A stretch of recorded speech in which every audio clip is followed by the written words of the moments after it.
আপনারা জানেন যে ভারতীয় উপমহাদেশে যতগুলো মেট্রো রেল আছে তার মধ্যে কিন্তু বাংলাদেশে মেট্রো রেলের ভাড়া সবচেয়ে বেশি।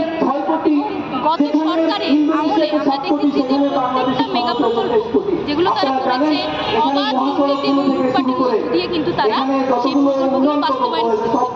ফলে মেট্রো রেলের যে অযৌক্তিকভাবে বৃদ্ধি পাওয়া যে ভাড়া, সেই ভাড়াটি কমানোর দাবিতে আজকে আমরা দাঁড়াই। আপনি জানেন যে আমাদের দেশে 80% মানুষই কিন্তু হতদরিদ্র আন্ডার প্রিভিলেজড মানুষ। তাহলে এই মানুষদের তাহলে এই মেট্রো রেল কি শুধু মধ্যবিত্ত যে সার্কেল বা উচ্চ মধ্যবিত্ত যে সার্কেল তাদের জন্য তৈরি করা হয়েছে, নাকি এদেশের আপামর সাধারণ জনগণের জন্য তৈরি করা হয়েছে? আমরা এখানে দেখছি এখানে প্রতিদিন মেট্রো রেলে কারা উঠতে পারছে। মেট্রো রেলের যে ভাড়া, সেই ভাড়ার সাথে কিন্তু আমাদের দেশের যে সাধারণ হতদরিদ্র মানুষ তাদের জীবনযাত্রার মান কিন্তু এক না। ফলে আমরা বলছি যে এইভাবে আসলে এই মেট্রো রেল যেই কর্মী তৈরি করেছে সে কি এই মেট্রো রেল উঠতে পারছে? বা আমার মতো একজন সাধারণ স্টুডেন্ট যে এখানে ঢাকা শহরে মেসে এত ব্যয়বহুল একটা জীবনযাপন করছে, যেখানে তাকে তিন বেলার জায়গায় 2 বেলা খেতে হচ্ছে, অনেক সময় 3 বেলার জায়গায় 1 বেলা খাচ্ছে। তাহলে এরকম একটা দুর্মূল্যের বাজারে যেখানে আমরা দেখছি জিনিসপত্রের দাম এত বাড়ছে, সেখানে গণপরিবহনের যে ব্যয় সেটা কিন্তু প্রচুর ব্যাপক পরিমাণে একটা ব্যয়। তাহলে সেই ব্যয়টা যদি কমাতে চাই আমরা, এবং আমরা যদি মেট্রো রেল ব্যবহার করে আমাদের এই ভোগান্তিটা কমাতে চাই, সেটা তো আসলে বাস্তবিক সম্ভব না। কারণ মেট্রো রেলের ভাড়া সর্বনিম্ন হচ্ছে 20 টাকা এবং সর্বোচ্চ হচ্ছে 100 টাকা।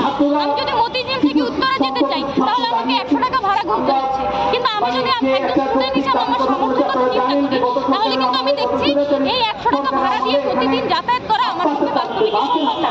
কারণ এখানে আমার ঢাকা শহরে নিজের জীবনযাপনের ব্যয় বহন করাটাই আমার জন্য মুশকিল।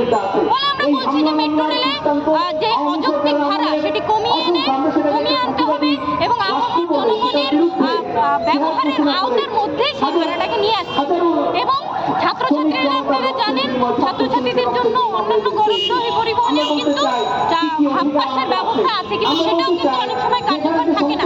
আপনি জানেন যে শুক্রবার এবং শনিবার কিন্তু তাদের থেকে হাফ পাস নেওয়া হয় না, আইডি কার্ড দেখাতে না পারলে হাফ পাস দেওয়া হয় না। এর মধ্য দিয়ে কিন্তু আমরা নানানভাবে ভোগান্তির শিকার হই। তো আমরা বলছি যে মেট্রো রেলের মতো একটা গুরুত্বপূর্ণ একটা জিনিস যেটার মধ্য দিয়ে আমাদের সময় বাঁচতে পারে, যেটার মধ্য দিয়ে একেবারে একটা উন্নয়ন প্রকল্প, তাহলে এই প্রকল্পের যদি আমি সুফল পেতে চাই, আমি যদি স্টুডেন্টদেরকে সেই সুফল দিতে চাই, তাহলে তাদের জন্য হাফ পাস নিশ্চিত করতে হবে। সেই দাবিটি নিয়ে আজকে আমরা এখানে দাঁড়িয়েছি। ফলে আমাদের দাবি হচ্ছে অবিলম্বে, কারণ গত সরকারের আমলেও আমরা বিভিন্ন সময় বলেছি যে আমাদের মেট্রো রেলের এই অযৌক্তিক ভাড়া কমাতে হবে এবং অবিলম্বে আমাদের হাফ পাস নিশ্চিত করতে হবে স্টুডেন্টদেরকে। এখন এই নতুন সরকারের কাছে আমাদের আহ্বান থাকবে যে এই গত সরকারের যে অযৌক্তিক মূল্য নির্ধারণ সেটিকে প্রত্যাহার করে তারা একটা যৌক্তিক মূল্য নির্ধারণ করবেন এবং এর পাশাপাশি শিক্ষার্থীদের জন্য অবশ্যই হাফ পাস নিশ্চিত করতে হবে।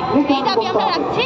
ফলে আমরা এই বর্তমান যে সরকার তার কাছে প্রত্যাশা রাখবো যে তারা স্টুডেন্টদের এবং আপামর জনগণের সামর্থ্যের মধ্যে মেট্রো রেলের ভাড়াটাকে নিশ্চিত করবে।